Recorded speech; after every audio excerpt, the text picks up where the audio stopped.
You are watching Access LaPorte County, Channel 97. Coming up next is the March 20th, 2023 meeting of the Michigan City Board of Works and Safety. You can find more information for this meeting by visiting www.accesslaportecounty.org. Good morning, everyone. I'd like to call this meeting of the Michigan City Board of Public Works and Safety to order this 20th day of March, 2023. President or Mayor Dwayne Perry, Mr. Michael Vincent, myself, Virginia Keating, we have a quorum. The first item on the agenda is the approval of the minutes of the regular hybrid Zoom meeting of March 6, 2023. Are there any corrections? Make a motion to approve. Support. I call for the vote. Mayor Perry? Aye. Mr. Vincent? Aye. Chair votes aye as well. Next item on the agenda is a no parking signage request. Joyce Dalton, 602 East Barker Avenue, is requesting a no parking sign in front of a fire hydrant on the corner of Maple and Barker Avenue due to people parking on the yellow line. Good morning. Good morning. I really don't want it in front of the fire hydrant because the fire hydrant. Please state your name first. Oh, I'm sorry, Joyce Dalton. 602 East Barker Ave. We have a business there on Thank that you. corner. But the fire hydrant is right on the corner. And I feel that the sign should be a little bit further in towards the house that's next door, because people are parking right on the corner, blocking the fire hydrant. They're also parking into the intersection of Maple Street on both corners. It's kind of a zigzag to go from Maple to Maple. You have to cross over Barker. But the business there is doing great, and I have nothing against them. It's just safety. A lot of times when my guys come back from work, they can't park because people are blocking even getting into our lot. So I don't know if that's the right answer, but I think we need to start somewhere with some kind of safety. Thank you. I appreciate that. Worthwhile.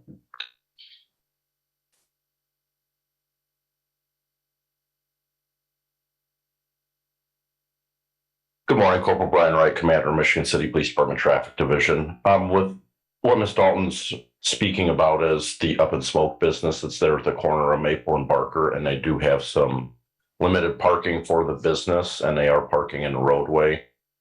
I'm not 100% sure that the no parking sign would solve the issue, but I think it's a start, at least for now, whether we do one or two between Oak and Maple in that intersection, because the curb is painted yellow.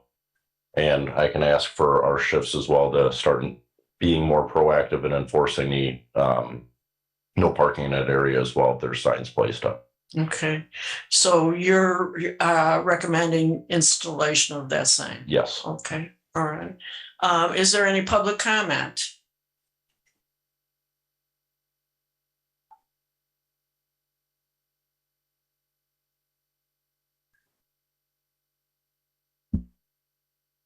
Morning.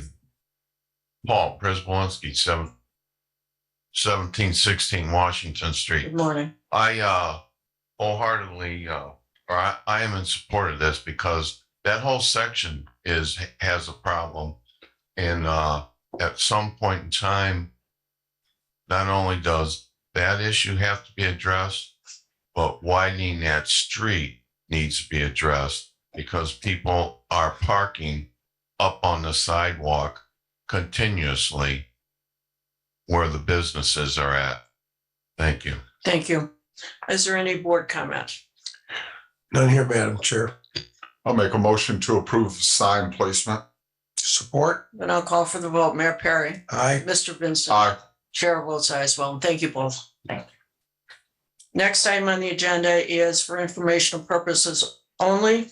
Chief Doug Legault, Michigan City Fire Department, is announcing the retirement of Captain David Nespo with 34 years of service with the department effective Thursday, March 23rd, 2023. I'd like to thank Captain Nespo for his service. Next item on the agenda is the awarding of bids. Jeff Wright has an associate LLC is here to award the bids for the Community Crossing Matching Grant 2022-2 paving cycle. Jeff, What is your recommendation? Jeff, excuse me, Jeff Wright, Haas and Associates, 526 Franklin. I can't hear you. Sound check. There. Is that better? Yep, I'll talk a little bit louder, maybe. please do. Jeff Wright, 526 Franklin, Michigan City, Indiana. Received bids last meeting. Bids read aloud. The low bidder is Reith Riley. And we've gone through the bids. They appear to be compliant with the bid documents. The next step is to execute the contract, award the contract to Reith Riley, get the bonds. We are under a little bit of a timeline, and we will deliver the contract to NDOT as soon as it's signed, or immediately after it's signed by the board. Okay, well, let me do a little bit more in depth on this. Reith Riley was the lowest and most responsive bid with a base bid of $1,578,506, plus the alternate number 19 bid of $187,167.60 for a total of $1,765,673.60. Funding is in place. Jeff, you need to execute the contract with Reith Riley and provide the necessary bonds and certificate of insurance immediately, and provide the Board of Works with this information for the April 3rd, 2023 meeting, so the board can sign the contract. The executed contract must be submitted to NDOT no later than April 6th. 2023. We discussed this before. And my understanding is that you will submit the fully signed contract to NDOT. Is that correct? Correct. And how will you do that? Delivered by hand with a signed receipt. Thank you very much. Okay. Are there any comments from the public?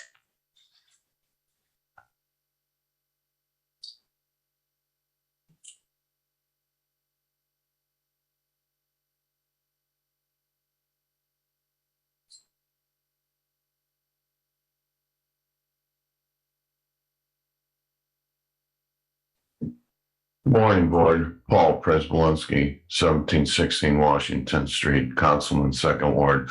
I would like to know how much money is being used out of the sidewalk funding to do any corner or crosswalk rehabilitation with this contract, and also who made the final decision on the streets that are being done, and if it was taken off the list that was created, I think 3 years ago.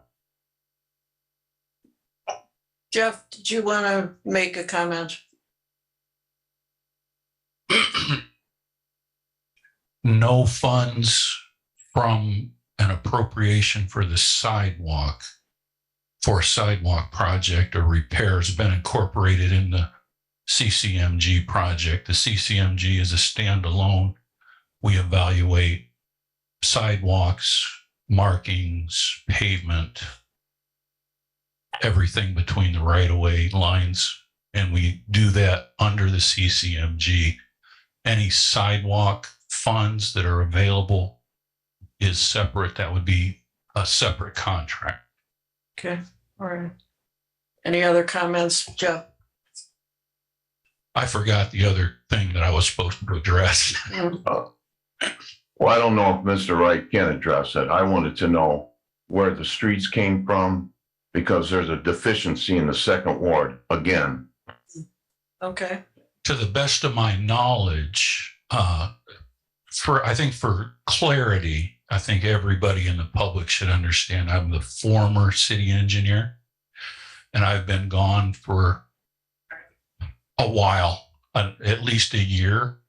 And prior to my departure, we put together a plan. We called it the 5-year plan, which we took all of the roads on the PACER study and cast the worst roads into what we called the 5-year plan.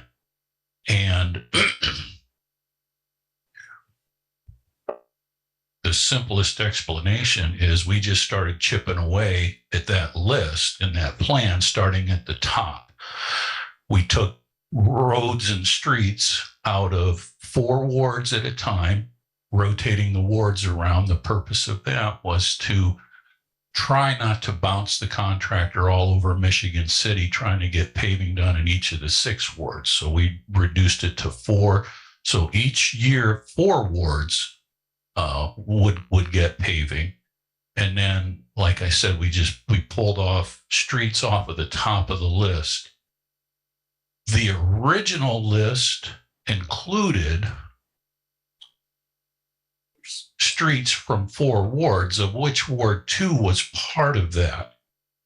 There was a glitch in the grant cycle, and the list had to be modified and reduced.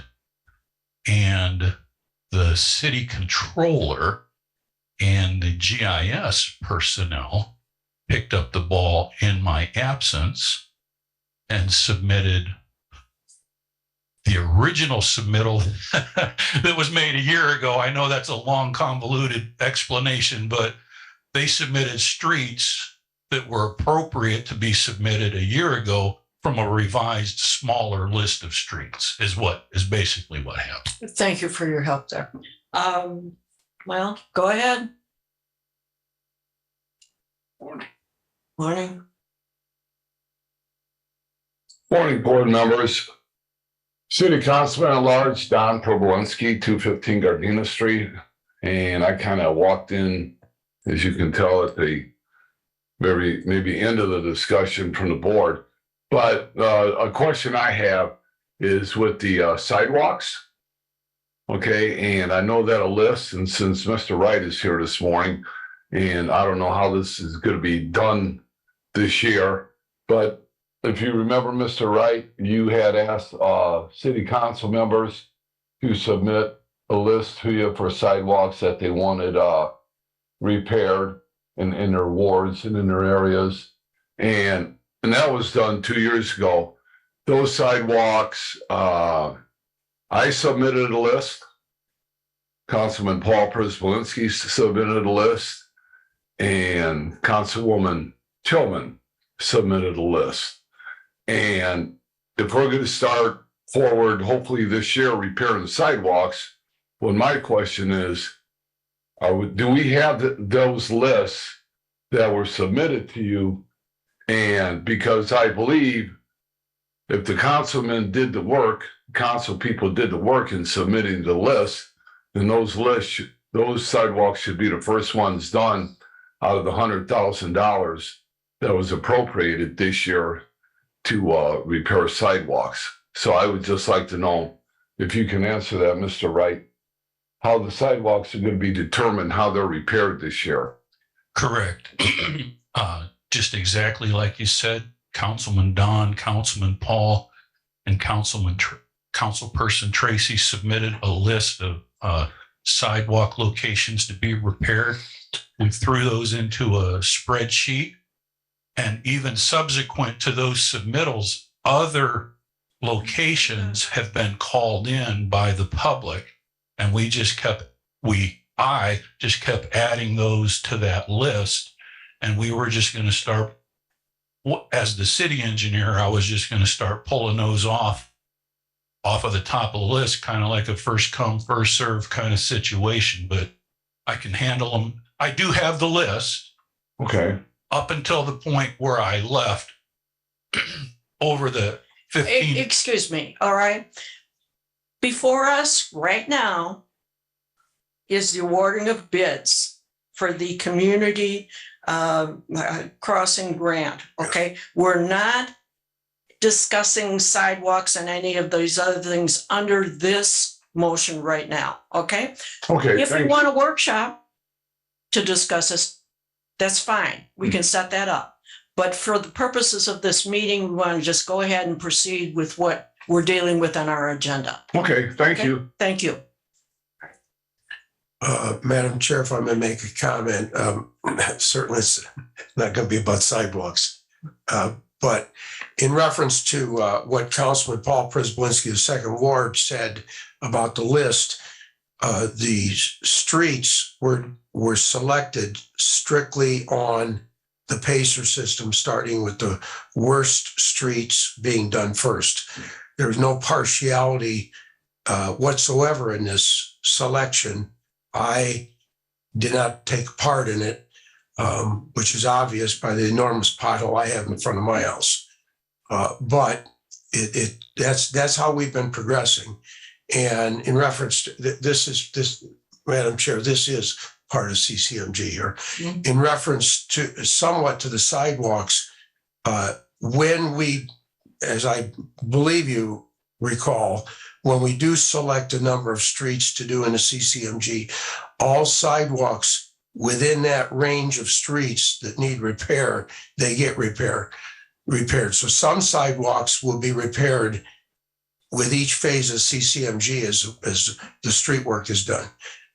Individually, we'll address sidewalks at another time, another venue for the boss. Madam Chair, I want to make a comment towards the street procurement, not about sidewalks. Please. May I? The reason I asked this question today is because I would think that the board would have an engineer make the determination on the streets. And I know all about the study. Because we went over it when we got into office. My thing is this, and I can appreciate an engineer's expertise. I have so many streets, or I don't have, but the people in the second ward are dealing with so many streets that were a 3 or a 4 when that original study was done.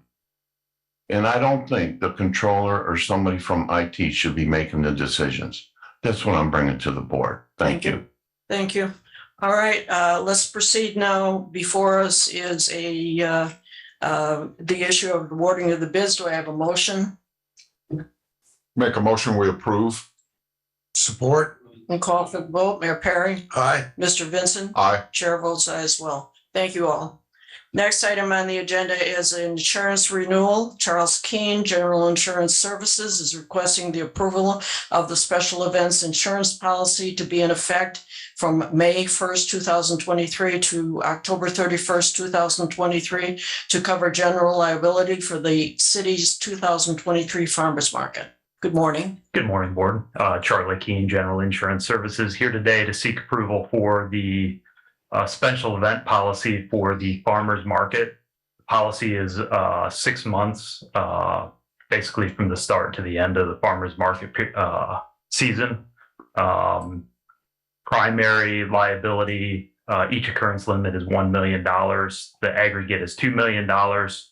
The 6-month premium is $972.73. If there are any questions, happy to answer. Okay. Are there any comments from the public? Are there any board comments? Just one, Madam Chair. Go ahead, Mike. No. Just one, Madam Chair. Mr. King, we have had conversation, which I hope made it to your desk, about expanding the farmers market a bit, allowing some small garage type merchants, tie-dye, belt buckle, that kind of stuff, and allowing some of our not-for-profits in town to be in attendance. Is that included in this? Yeah, this is all encompassing. This is the first year we're actually purchasing a special event policy for the farmers market, primarily because of that reason. Great. Because there's several vendors that can't get or won't get insurance. Thank you. Thank you. I'll make a motion to approve. Support? And I'll call for the vote. Mayor Perry, Aye. Mr. Vincent. Aye. Chair votes aye as well. Thank you very Thank you. much. Next item on the agenda is for informational purposes only. The clerk received correspondence on March 14, 2023 from William McPherson Senior Union Representative, Transit Union Local 517, requesting to open negotiations for their upcoming contract with this board. Next item on the agenda is a special purchase request. Sean Smith, Street Department is requesting the approval of a special purchase method IC 5-22-10-5 to purchase a payloader and to trade in a 1995 Case 621B payloader. Good morning. Good morning, Sean Smith from Mitchell City Street Director, Central Service 1801 Kentucky Street. I'm here today to ask the board to approve the purchase of one payloader, 621G. It values at $232,000, but through Sourcewell, McCann Industries is a member. We have a cost savings of 37%, which that would save the city $111,711.14. Also, I would like to request to the board that I'm able to trade in one 1995 Case 621B payloader that is valued at $12,500. So why don't you give us the total cost then? Okay, total cost after all savings will be $226,509.86. Okay, and that's with the trade-in of $12,500. That is correct. Okay, I'm confused about the funding. Has this funding been updated? We had this before us before and we didn't have sufficient funds. I believe we're good. Hold on one second, because I think funding it for the total amount is 232,000 that you have in your budget. That's correct. So this would come in under the budget. Okay, so we're fine then. Mhm. All right. Comments from the public? Any board comments? None here, Madam Chair. I'll make a motion to approve. Support. Then I'll call for the vote. Mayor Perry? Aye. Mr. Vincent? Aye. Chair votes aye as well. Thank you. Next item on the agenda is a policies and procedures approval request. Terry Greetham, Director Special Events, is requesting the approval of the updated farmers market policies and procedures in the farmers market application. Good morning. Good morning, Terry Greetham, Michigan City Special Events. We made a few changes to the policies and procedures from last year. Obviously, as Mr. Keene spoke, the insurance was a big change that we made, which I think will significantly improve our chances of getting more vendors. We did remove the non-compete clause, basically stating that a vendor could participate in another farmer's market at the same time as our farmer's market.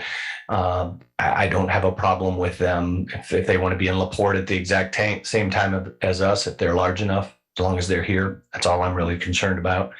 Probably the biggest change we've made is the cost of the vendor fees. Last year, a full-time vendor would pay $25 for the season. We are increasing that to $50 for the season. And a part-time vendor would pay $30 per day for the events they wanted to participate. I'm sorry, $15 a day. And we'd raise that to $30 a day. I know those numbers, by doubling them, seem a bit significant, but by removing the insurance requirements for each individual vendor, this will still be a reduction in what they have to pay to be a part of the market. And in comparison to similar markets around the area, the Chesterton Artisan Market charges $50 for their season, and LaPorte charges $250 for their season. Thank you.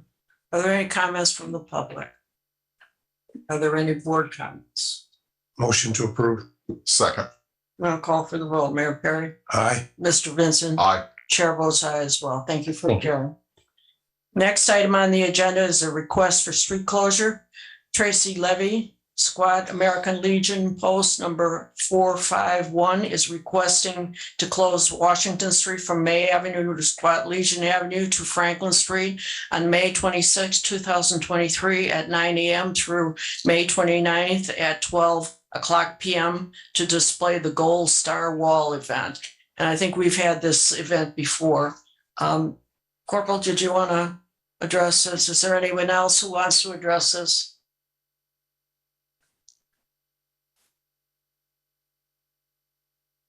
Corporate Right, Michigan City Police Traffic Division. I don't see any issues with this, as I believe we have had this in the past. So Thank no you. issues. Thank you. Any public comment? Public comment?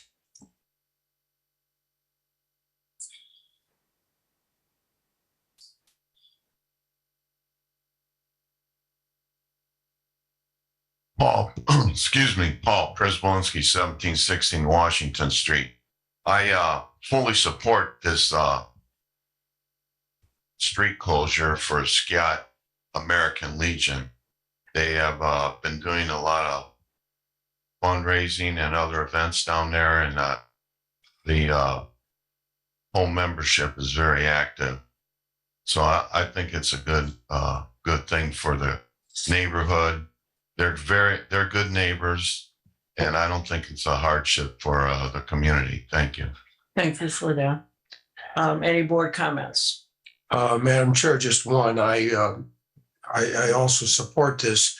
I have not had a conversation with Commander Levi in the immediate future or at this time.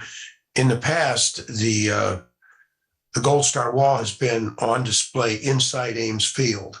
So we approved the street closure, but I don't know if that hurdle has been crossed with the school system yet. So it doesn't affect us in our street closures, but I haven't seen any course. Do I have correspondence on it that I haven't? Okay. I'll make a motion to approve the street closure, but I will advise the board if there is an issue with the school system, just so we know. Second the motion. And I'll call for the vote. Mayor Perry? We do need the certificate of insurance. Okay, that motion is contingent on receipt of the certificate of insurance. Correct? Yes. Okay, Yes. okay. Mayor Perry? Aye. Mr. Vincent? Aye. Chair votes aye as well. Thank you. Next item on the agenda is the installation of blue bows. Becky Pressel, family advocate, is requesting to place blue bows on every other pedestrian streetlight on Franklin Street in the Art District to promote Child Abuse Awareness Month from April 1st, 2023, and to remove them by April 30th, 2023. Is there anybody here to address this?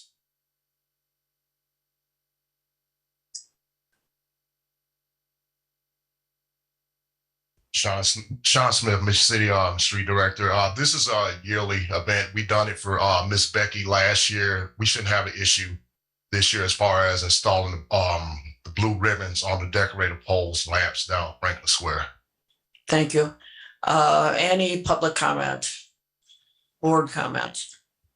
Just one question for Mr. Smith. Now, these ribbons are going to be installed by Michigan City employees, right? That is correct. Nobody else. Otherwise, we would want an insurance certificate. That's correct. Okay. Street department employees, that's it. Okay, thank you. Make a motion to approve. Support? A call for the vote. Mayor Perry? Aye. Mr. Vincent? Aye. Chair votes aye as well.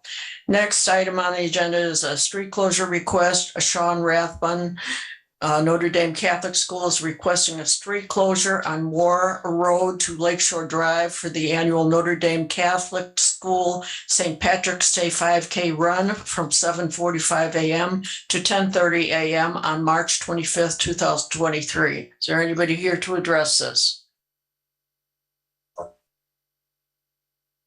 Yes, hi, Mark Seddon here. I'm the chairperson for the 5K event. This is the third annual run that we've had, and we've got this year about 430 participants. We've lined up Corporal Wright and the Long Beach Police Department as well for assistance with the event. It's been a great event so far, and so no issues. I do believe we have submitted our insurance document to the board as well. If you don't have that, I can forward after the call. Corporal? As Mark said, this is the third year we've been doing this. I have our emergency management volunteers lined up to assist with closing down Moore Road. The only road it affects in Michigan City is Moore Road. Everything else is through Long Beach. Thank you. Is there any public comment? Any board comment? Motion to approve. And second. Call for the vote. Mayor Perry? Aye. Mr. Vincent? Aye. Chair votes aye as well. Thank you. Next item on the agenda is another street closure request.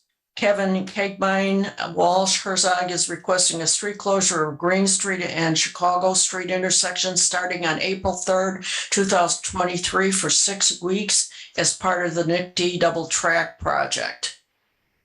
Go Good ahead. morning, Board. Good morning, Board. Kevin Kegavine with Walsh Herzog. How's everyone? This is a closure that we are going to be performing to close Green Street for 6 weeks. We have to widen out the outside of Green Street and then we mill the middle of Green Street. And this is for the reconstruction. It'll still be open to local traffic, but it'll be a closure for 6 weeks for construction. Okay. Corporal and Brad, do you want to make any comments about this?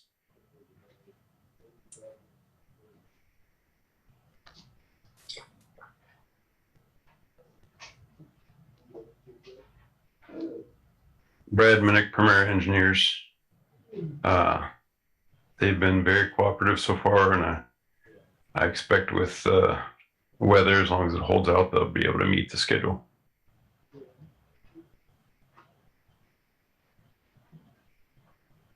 I see no issue with this either. Okay, are there any need for alternate routes or detours or anything in that area? It's open to local traffic for the residents, so they're Okay, so that should be sufficient. correct. Okay, just want to clarify that. Sure. Okay, any public comment? Any board comment? None here, Madam Chair. I'll make a motion to approve. Okay, then Support. I'll call for the vote. Mayor Perry? Aye. Mr. Vincent? Aye. Chair votes aye as well. Next item on the agenda is an agreement for professional services, an agreement between the Michigan City Board of Public Works Safety and Clark Environmental Mosquito Management Incorporated for services starting May 1st, 2023 through October 31st, 2023, not to exceed $28,067.72. Good morning. Good morning, Sean Smith, Street Director, City of Michigan City. This is our annual mosquito abatement program. We enter with Clark every year. It's going to be for control sprays as well as treating our catch basins and sewers for larvae. Amber, any problems with the contract? No, we do this every year. Okay, any public comment? Any board comments? Make a motion to approve. Support. Then I'll call for the vote. Mayor Perry? Aye. Mr. Vincent? Aye. Chair votes aye as well. Thank you. Next item on the agenda is a request to solicit bids. Brad Minnick, Premier Engineering, is requesting to solicit the following bids: two-way crossing project for the Art District and city sidewalk improvements and transit bus shelters. Brad, you want to address this?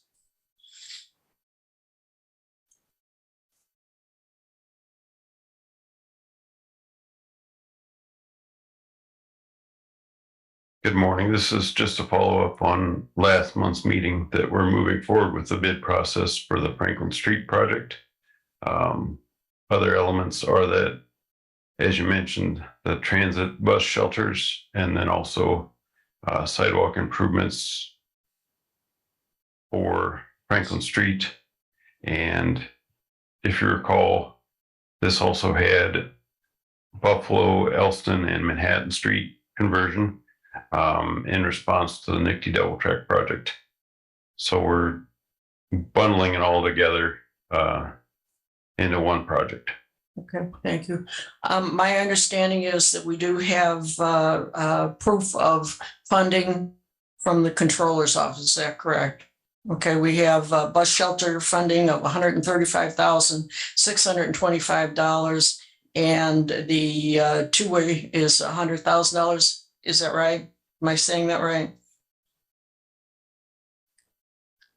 You don't know? So Yvonne, yeah, that is correct, Madam President. Yvonne Hoffmaster did submit the proof that there is monies available to bid this out as it would pertain to jurisdiction of the Board of Works matters. Thank you. Okay, any board comments about the request to solicit bids?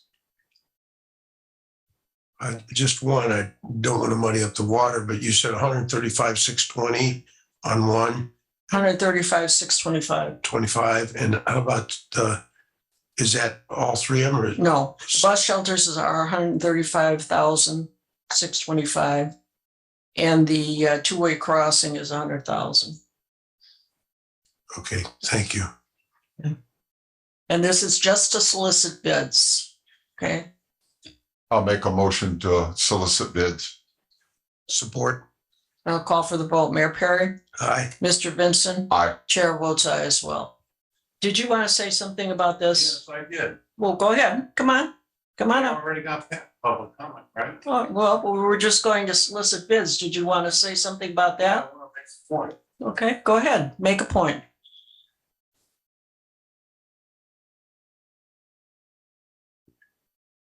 Paul Przybylski, 1716 Washington Street, Councilman, 2nd Ward. I want to point out that the money that you're looking at is in, and take the $100,000 that you're looking at.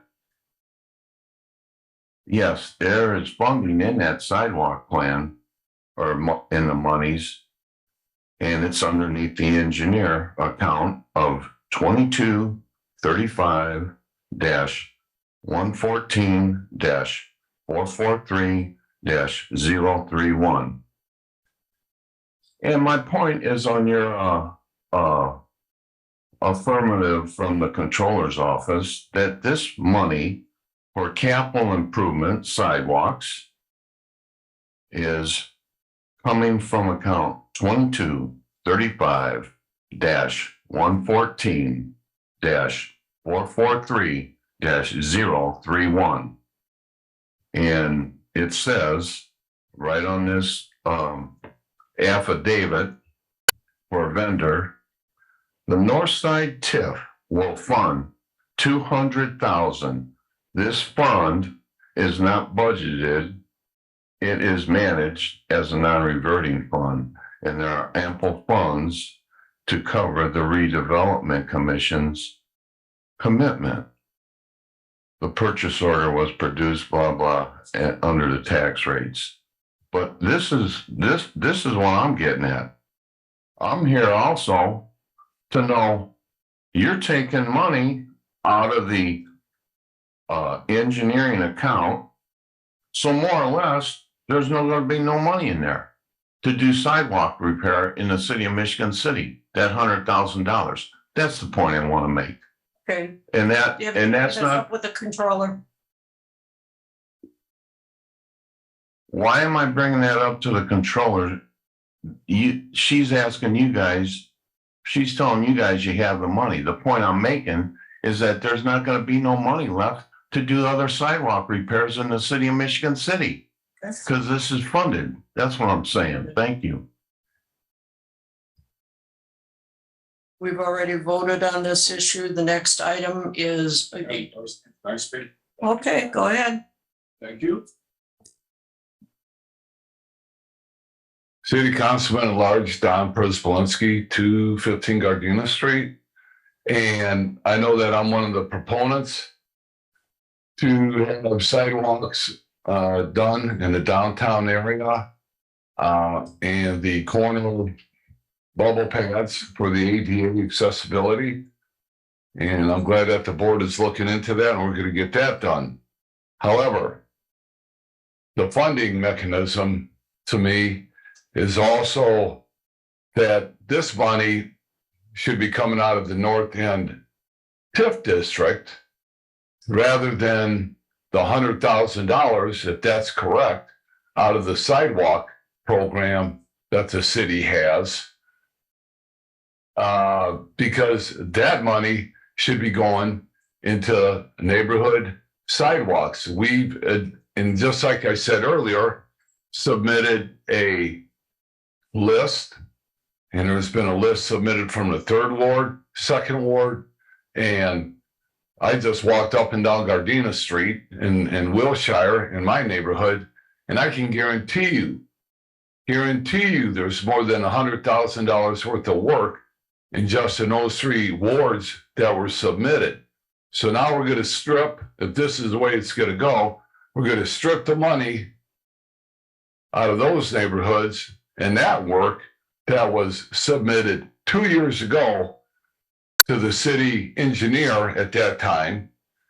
And now we're gonna take it and put it in the downtown area when there's already a mechanism. And I'm not laying any blame on the board. I'm just trying to express my opinion on how this should be financed. Is there's already a mechanism in place from the North End TIF where they have millions of dollars in their account that they could pay for the sidewalk work. That's my plan, or that's my opinion, and hopefully the board will look at that option. Leave that money go for the North End that it's raised for and it should be used for, and let that $100,000 that's been appropriated now for the first time in a couple of years to get sidewalk work done for the neighborhoods to the 3 lists that have already been submitted 2 years ago. Yeah, who Thank you. appropriated the $100,000? Pardon? Who appropriated the $100,000? The city, it's in the city budget. It's in the city budget. Yeah, on an annual basis. So Yeah, it's in the city budget. Deal.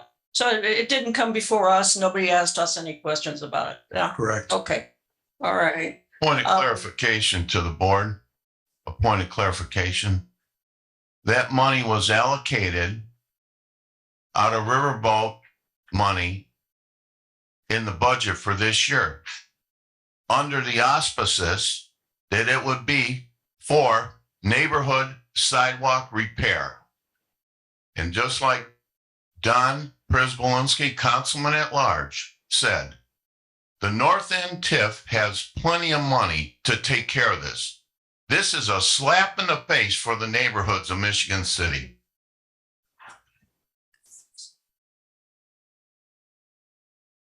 Skylar, do you want to explain any of this funding business, Yeah, I think that's appropriate now. please? Did you hear what was said, Mr. York? Well, I guess my question would be, I don't think the North End TIF extends all the way down to Wilshire and Gardena Street. Am I wrong? No, it does not. It does not. So then why would we take money out of the North End TIF to? No, I don't think that's what. No, I don't think that's what they're saying. Yeah. So this started last summer, and there will be some sidewalk replacement in the North TIF, but in the North End. But we're only going to be doing the, we're only going to be doing like the truncated domes, the intersections, things of that nature. I believe this started with Don Przybylski, Councilman Przybylski, approached the board and asked us if we would do this. I know there's money appropriated. He said he would find some money for that. I don't know if this is I guess this is the money that's appropriated for that. But at the time, that's what we were told.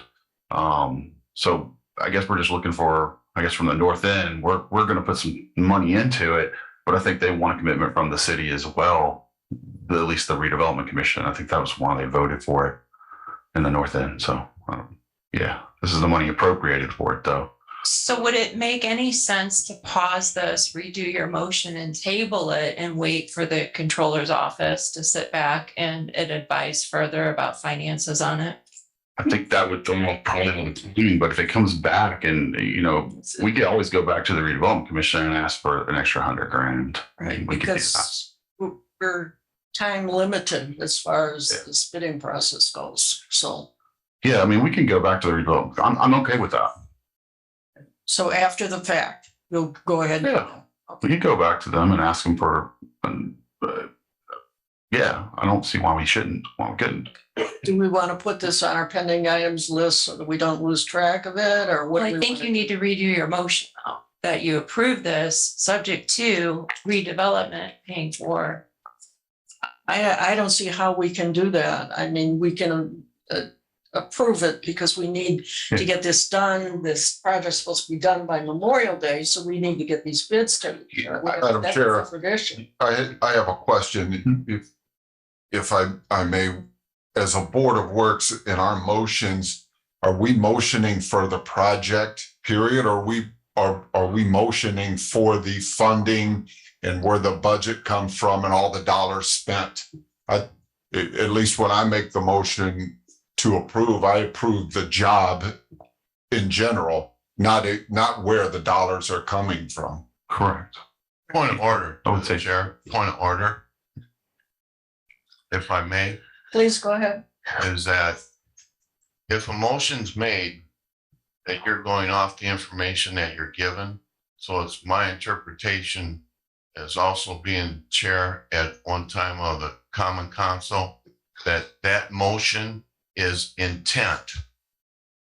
Intent is what like Mr. Vincent said, I'm making a motion on to approve this on the information that's put in front of me.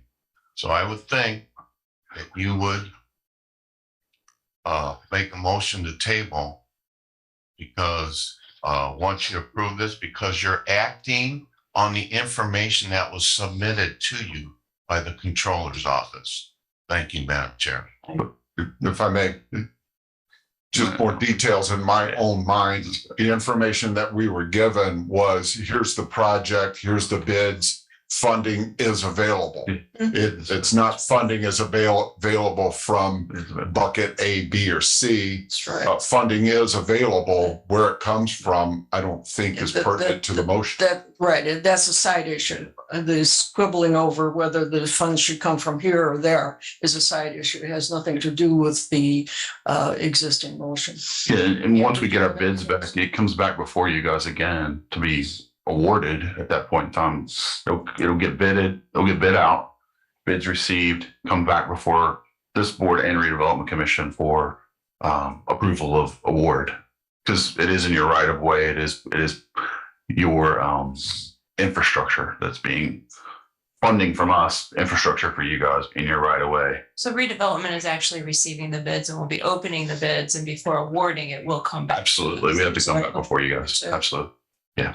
That's the way I would like to do it. And for common knowledge, if I may, the project is the two-way traffic from 9th to 4th Street, correct? Two-way traffic. It's the intersection between there. It's taking some smaller projects, putting them into one big project so that we can get a better, more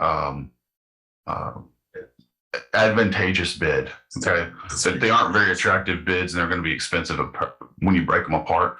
Put them together, they look a little bit more attractive to a construction company. And the triggering event was that Councilman Don Prespolinski had requested the handicap. Yeah, absolutely. Yeah. Absolutely. So we tried to package, we know that that's going to be a big project. So we try to package it in. What else could we make that work? Yeah. Which are in this project. Okay. Brad, did you want to say anything? Okay. All right. Well, then, do I have a motion?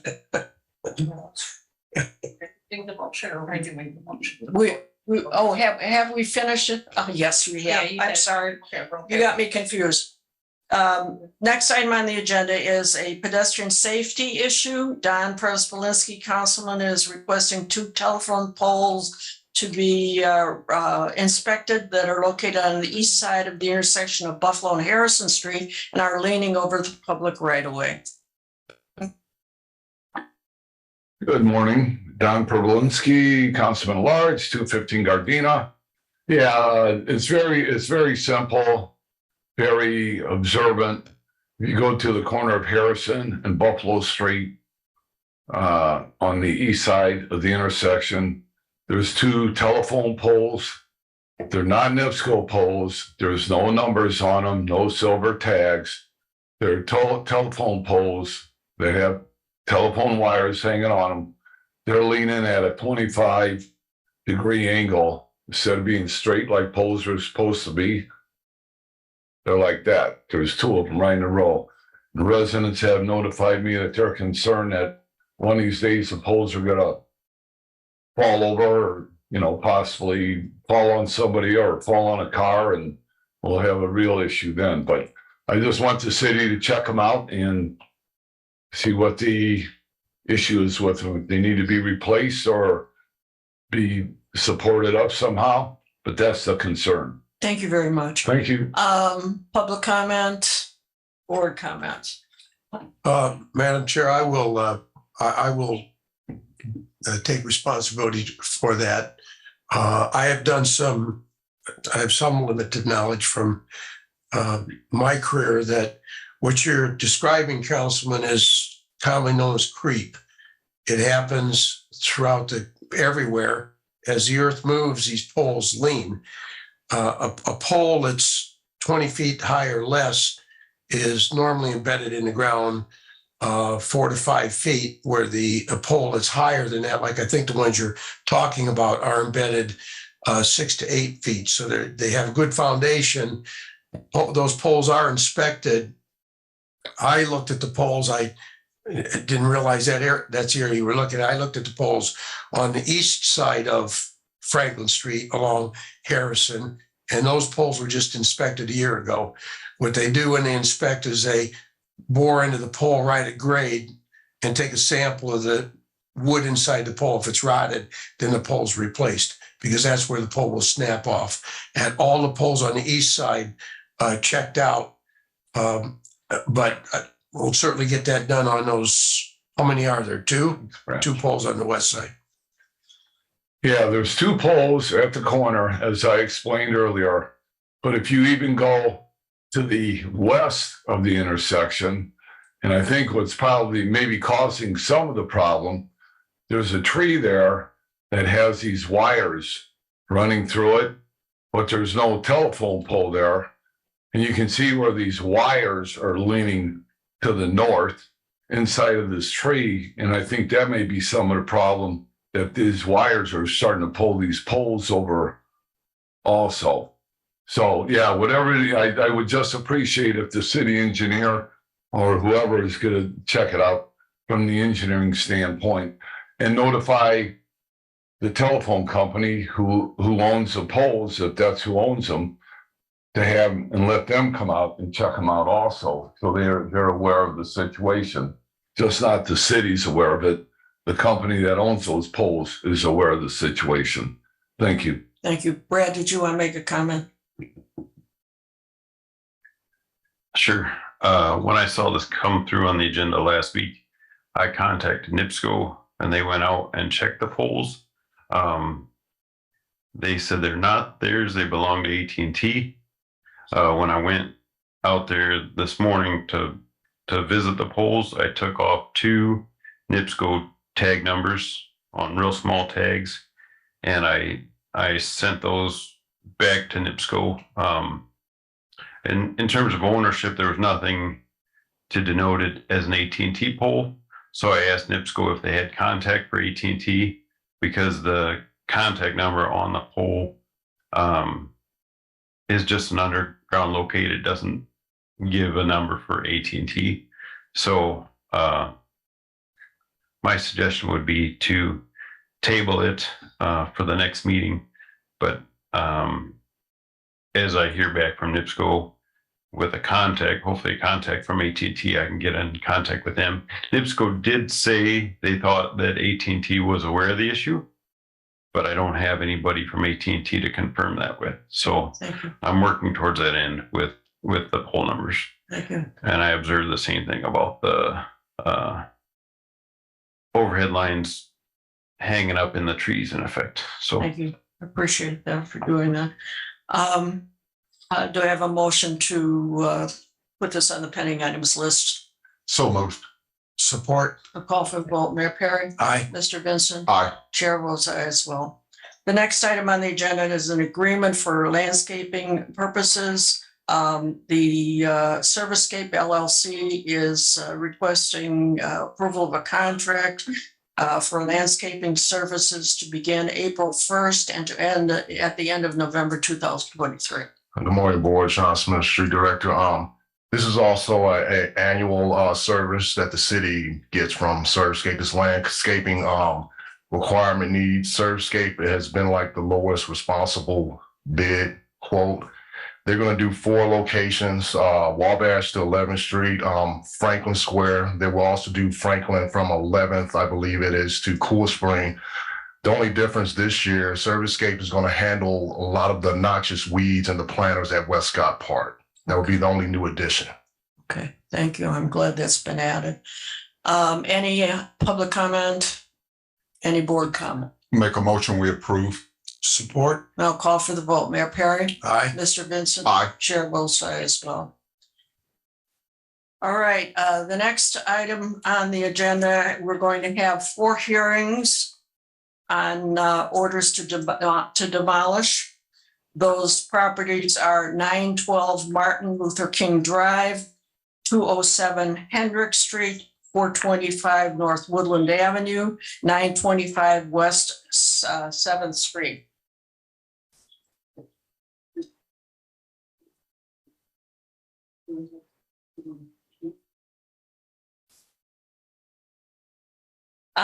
We're going to stand adjourned for a couple minutes. I have it. All right, we're back on the record now. All right. Today's date is March 20th, 2023. We're here today in the matter of an order to demolish filed by the Michigan City Planning and Zoning Department. Present is Christine Vanderborg, representing the Michigan City Planning and Zoning Department. Will all parties and witnesses who plan on testifying before this board in these matters please stand and come forward, stand and raise their right hand so that I can swear you all in, okay? All right, do you solemnly swear under the pains and penalties of perjury that the testimony you're about to give is the truth? So indicate, okay, you're going to be seated now.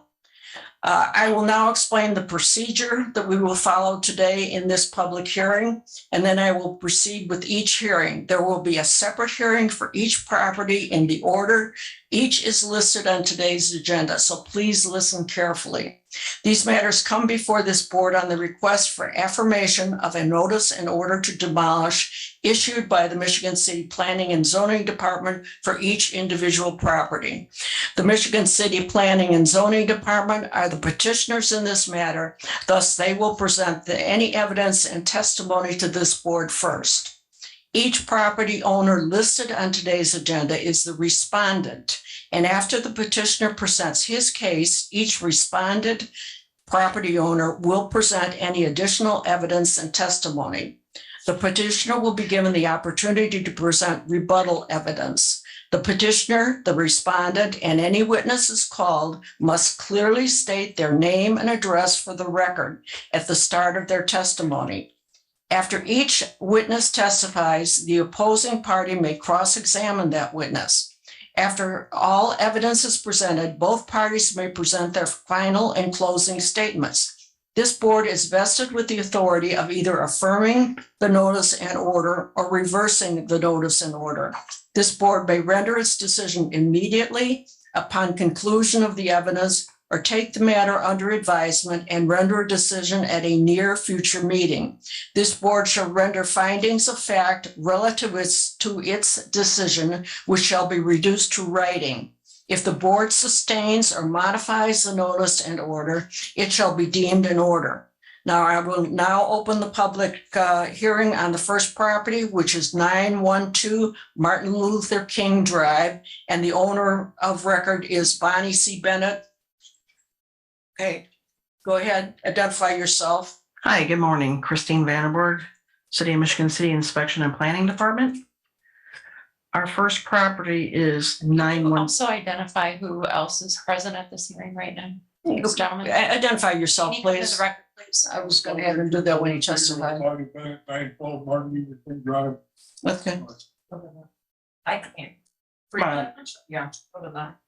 Doug Richards, That's why I wanted to do it later. I'm the overseer of Bonnie C. Bennett, 912 Martin Luther King Drive. I live at 606 Emma. She does too also. And we've already had the building demolished and taken away. Okay.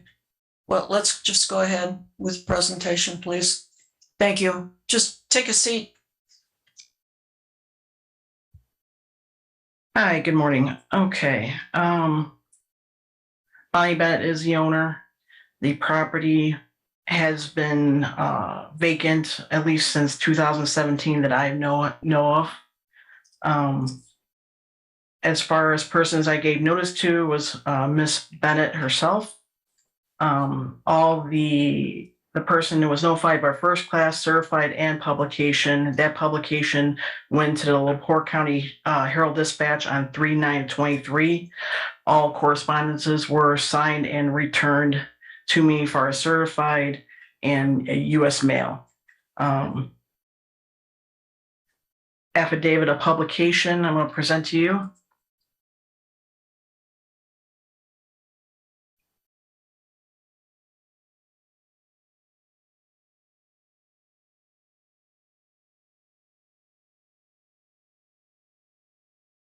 Received into evidence is an affidavit of service pursuant to the Unsafe Building and Safe Act and determination by the Board of Public Works and Safety. Thank you. Okay. As far as code violations and such, right now, I had sent out in history. There were vacant property registrations back in 2017. There was a code violation letter sent out on the 21st of April of 2021. Another vacant property registration sent on April of 21. I actually had spoke to Miss Bennett and Mr. Richards on 5/25 of 22 in regards to the house and the condition. Nothing had taken place. On February 8th of 23 is when we sent the notice of hearing on order to demolish unsafe building and notice to order to demolish. In between time of the notice and today's hearing, the gentleman to the right of me here, Mr. Richards, came in and applied for a demolition permit, which we went ahead and okayed. And this morning I went to the property and I did find the house, the structure is gone. The only thing that is left to that structure is a basement that's exposed and some of the foundation. The only thing I can see as far as they would need to do is fill in the basement or remove the rest of the foundation and put fresh fill in that area in order to complete this order to demolish. I don't know how many more weeks you need or days you need to get that accomplished. Well, I was wondering, the basement is access this. But come on to me. It's a cellar, it's about 5 feet deep and it's 8 by 12. And I was wondering if I could just like put a shed over the top of that and keep that basement. Or it's a crawl space, actually it's 5 feet deep. And the rest of the foundation is 2 blocks setting on top of the ground. And I got a bobcat so I can easily get rid of that. It's the footings are 4 inches thick and there's only 2 blocks setting on the ground. It's not a very good foundation anyway, so probably would need another month just to be on the safe side to finish getting rid of the 2 rows of block. But I was just wondering if I could keep the crawl space that's there and put a shed on it for a garden storage, for a garden, for tools and whatever. That is beyond what we're going to do today. We're just here on the organ. So, Skylar, Do you want to speak, Skylar?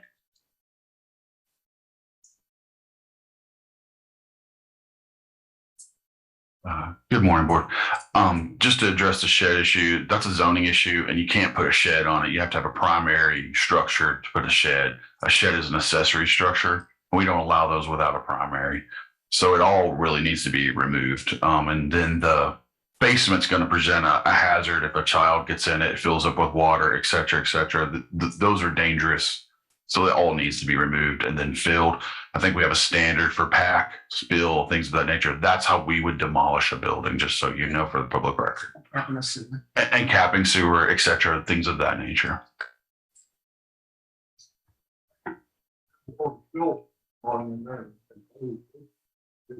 you need to come to the microphone if you're going to be speaking. Yes, I could have that filled in. There's no problem. Okay, all right. Thank you. Yeah. Anything further on this one? If he agrees to get the basement filled in within a certain amount of time, I would go ahead and just continue with this to see where he's at. 30 days, actually, I would like to see it done within the next couple weeks. So I would say next board hearing to continue this to the next board hearing and see if we can get this basement, especially if you're using a Bobcat of some sort, that should be enough time to get the basement filled and remove the foundation. Amber, any suggestions? So basically you're asking that this be continued for, you said to the next meeting, which would be April 3rd of 2023 at 8:30 a.m. You understand? I could have it done within 2 weeks. Not that big a deal. Okay. Thank you, sir. Okay, thanks, go ahead. I just have a question. You mentioned about capping water and gas. Is that done already, or are we relying on homeowner to cap that? Homeowner is to notify the building commissioner when he's to that point to capping off the sewer line that was explained to him at the time of the permit application. So you understand. Already in the south side of mine. Okay, and There's no gas there, it's propane. okay. Okay, so as soon as you're ready to cap off the sewer line, notify the inspection department, and we'll do an inspection before you fill. Okay, the request then is to continue this matter to the next board meeting on April 3rd, 2023 at 8:30. Do I have a motion? Question, if I may. Oh, go ahead. Thank you, Madam Chair. Just one question, what is being called the basement, if that were just filled, will the walls be flush with grade, or will they be extending above grade? Would they be a tripping hazard? Actually, when we do a demolition, everything is taken out, the walls and everything. There is nothing left. It's filled 6 inches to above level. Okay, so that's above grade. Okay, thank you. Okay. Anything else? Yeah, that brings up another question for me. I'm sorry. If the basement that we're referring to now, if it's concrete or block structure, we just backfill that block or that concrete will be in the ground till it rots, or what time do we require that to be removed? That's what I just said. Yeah, it's required to be removed. So all the concrete, all block would have to be removed, line capped off and filled with fresh fill, clean fill, 6 inches, I believe, above grade. So This way it has time to settle down a little bit to match. Just so the board and the homeowner knows that has to be removed, and then code notified so that code can look and verify that, yes, all concrete has been removed. Correct. Okay, thank you. Okay. Then do I have a motion to continue? Motion to continue. Second. I'll call for the roll. Mayor Perry? Aye. Mr. Vincent? Aye. Chair votes aye as well. Done with this then. Moving on to the public hearing on the next property, which is 207 Hendrick Street, the owner Ahmed Realtor LLC.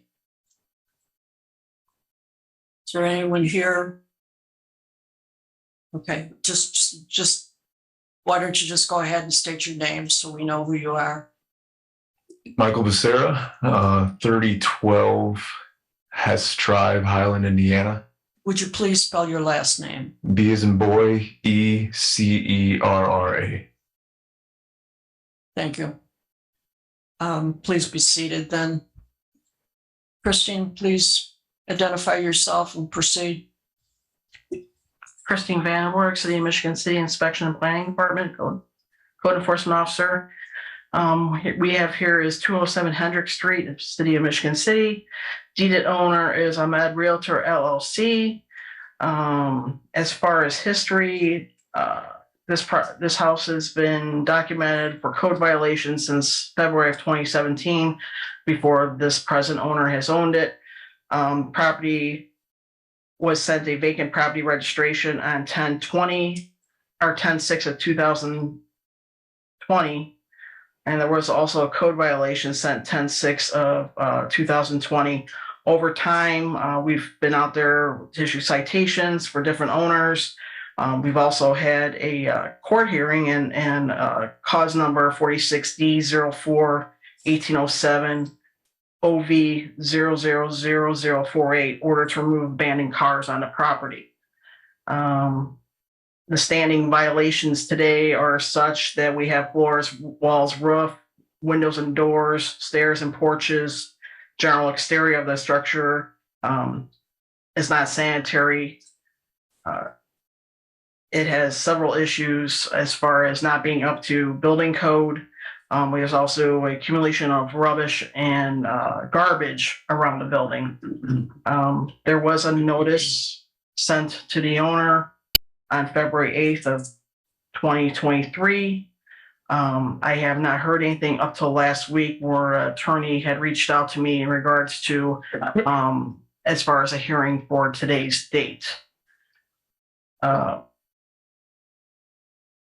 far as notices, I've received all my certified letters back except for 2 that were sent out to the Markham address in Illinois. Those 2 are still in limbo with the U.S. Postal Service. It hasn't come back to us and was not signed off. Basically, I'm asking to have the property torn down because it is a nuisance property in the middle of a block. I've had several complaints in regards to the property as far as condition, raccoons, animals going in, children playing around it. And I'm here to get information to tear down this property, for that matter. You have your affidavit of publication. Mhm.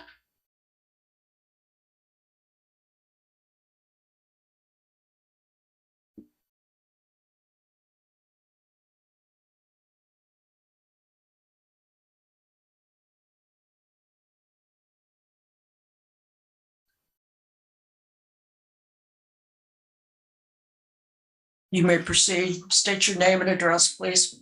Michael Becerra, 3012 Hess Drive, Highland, Indiana. I'm actually not a member of this LLC. I'm just here to stand for them. They unfortunately had a death in the family. They're out of the country, so they weren't able to be here. And the attorney that Christine had referenced earlier was unable to represent them because of a conflict of interest. So kind of as a last resort, I'm just here as a personal friend to stand before them and ask for a continuance. They are more than willing to work with the building department in order to improve this building, if at all possible. They haven't owned it too long. You probably have more information than I do on how long they have owned it. They purchased it on tax sale. And so they just want a little bit more time to either meet with the building department or stand before you guys on their own to present a plan in order to improve this property up to living conditions. Thank you. Christine, rebuttal? Yes, the property was purchased at tax sale. He owns several properties in the area. In fact, 1033 West 8th, I've sent notice to have the property repaired for broken windows and such and to be boarded up, along with a vacant property registration form, which has been ignored as well. So I feel that the property owner here just buys properties to buy and lets them sit in our neighborhoods to deteriorate. I've sent notice to the other property as well in regards to it. That's why I feel that the property needs to come down and just be gone. It's not going to be taken care of. They've owned it for a little while. I'm trying to find out exactly what date they actually purchased this. 3/30/22. So they've had a year to do something with it. Whether to fix windows, board it up properly, put a new door on it. The property's been like this for years before they even owned it too. You rest. I agree. Okay. Do you have anything further to say?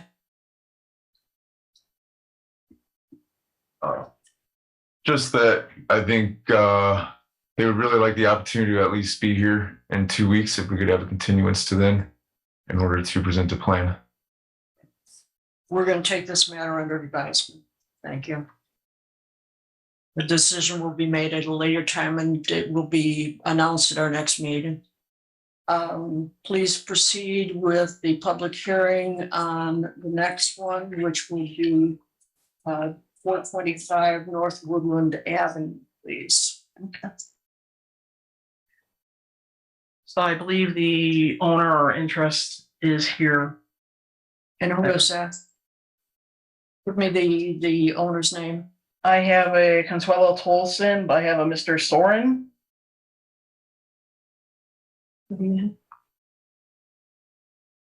Oh, maybe not. Well, please proceed. Sure. Christine Vanberg, City of Michigan City, Inspection Department, Code Enforcement Officer, 425 North Woodland Avenue. Has been vacant for quite some time.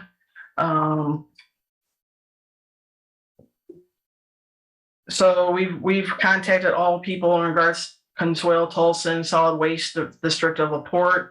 All people were served certified mail, regular mail, first class mail, and a publication in the LaPorte County Herald. Here's my affidavit for notification. In your packet, you will see there's photos of the property. It sits across from a church. The property is a nuisance to the neighborhood. It's been a nuisance to the neighborhood for quite some time. As far as history goes, 526 of 16 was when photo documented for code violations, and 6 of 16 of vacant property registration, March of 17 vacant property registration, August 7 of 2017 vacant property registration, March of 2020 vacant property registration. Photo documentation was taken December of 2021. A vacant property registration was sent December of 2021. A code violation was sent January of 22. Notice of hearing sent on February 8th, and notice of the order to demolish on February 8th. Mr. Tolson came in to apply for a permit, which was granted. That permit was for demolition and to put up a fence, which from the conversation he had with the building commissioner, he plans on tearing down the property, but I have not seen anything done as far as tearing down the property. There is a wood fence frame that's gone around the property. I think his idea was that he was going to fence it around and then tear it down. But if we affirm the order today, the fence and everything will be coming down along with the house.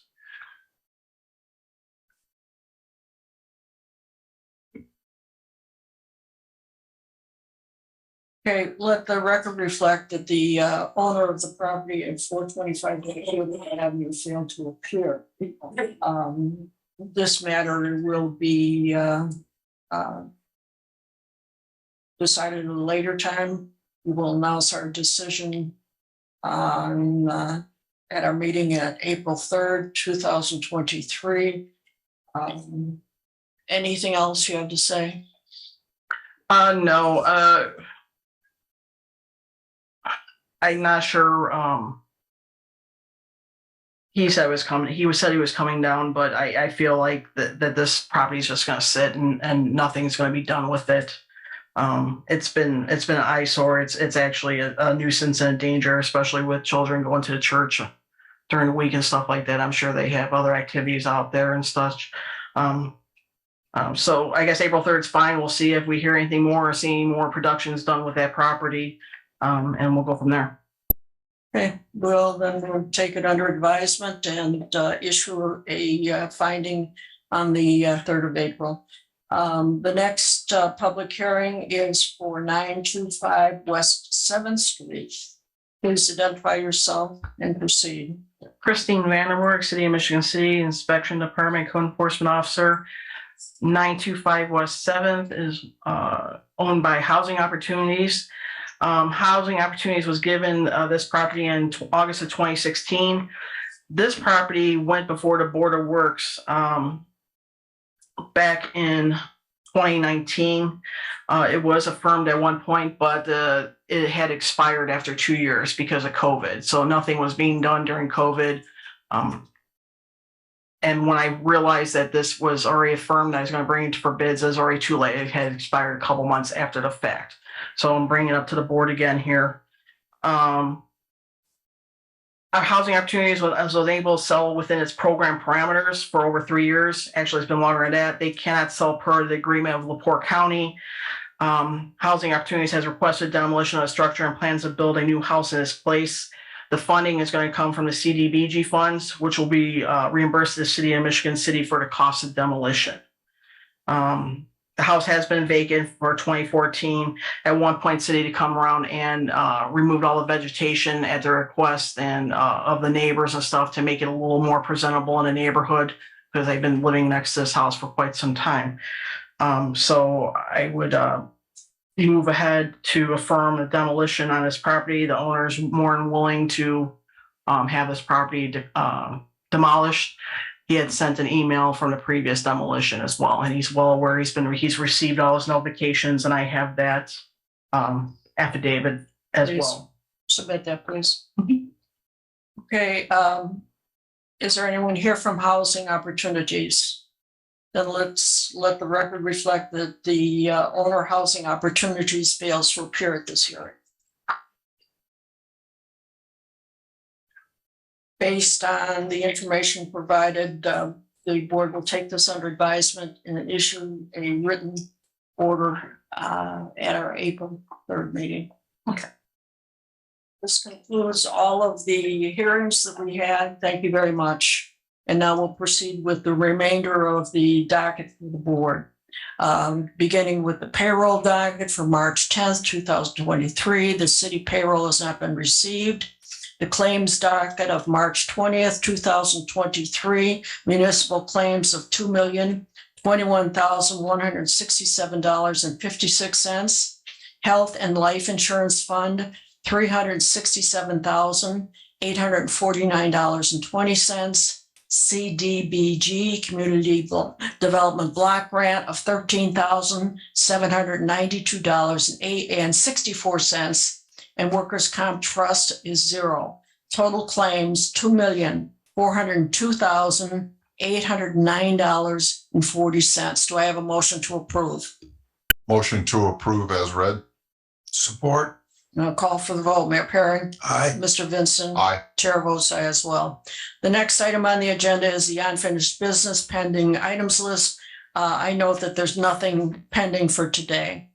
Moving on to public comment, as I've always stated, any matter requiring public board action will not be discussed in the public comments section of the Board of Works meetings. All matters that require board action must be placed on the agenda using the forms and procedures available at the clerk's office and online. Public comment is listed to 3 minutes. All comments are to be addressed to the board president, not to the individual board members. All comments must be germane to and within the mandate and authority of the board. That being said, please, any public comments, you're welcome. This is Tommy Kolovic from 1316 Ohio Street. I have a public service announcement. The South County Coalition is having a meeting tonight at Westville High School, Middle School cafeteria in regards to the construction of the $1.2 billion Westville Correctional Facility and the possible consolidation with the Indiana State Prison. So I think that'd be a great meeting. I think everybody from Michigan City needs to attend. I think that'll have a big impact on the future of the city. Thank you. Thank you, Tommy. Go ahead, Councilman. Thank you, Madam Chair. I just wanted to reiterate a point I made during the discussion about the North End project. The intent when we passed the budget was to get sidewalk done in our neighborhoods. And I believe that also with the street paving list, that I personally believe, because we always talk about we have a bunch of engineers employed, that not lay people should be making the decisions on what streets get paved. I believe that it should be somebody has an engineering degree stamp is making the decision on them programs. So with that being said, I believe that we need to go back to the drawing book and appropriate the money properly. Is not that by my account that I was trying to have the board going in any direction. But the point is that there are a lot of people that need sidewalks repaired. You know, not their whole sidewalk, but they might have a piece that's unlevel. And we have litigation going on right now on sidewalks. I have one section in my neighborhood that needs to be replaced on Charles Street. Just one section. But I want to make this point. I've been an advocate for sidewalks all the way back when I first got elected. There was no sidewalk program at all. And I worked with the mayor at that time to create a 50-50 program. Then we went to a program that it was bidded out by a contractor. And I don't have a problem with that. But I know that I did talk to one contractor and he said that the liability insurance was a restriction on the amount needed to do that, to bid it out. I think we need to look in the future to keeping that separate and to do something that maybe local contractors could get back involved. And we need to separate that money, and it needs to be tracked. It needs to be a line item that if there's money being used on the paving projects, it should be from a separate fund. That fund should be totally in the sidewalk budget for neighborhood projects. And if we can't do it by a gesture of goodwill, I guess we'll have to do it by legislation. Thank you very much, Madam Chair. Thank you very much for those comments. Is there any other public comment? Then public comment is closed. Moving on to board comment. Any board comments? None here, Madam Chair. No, I'll make a motion to adjourn. Support. I'll call for the vote. Mayor Perry? Aye. Mr. Vincent? Aye. Chair votes aye as well. Thank you all for coming.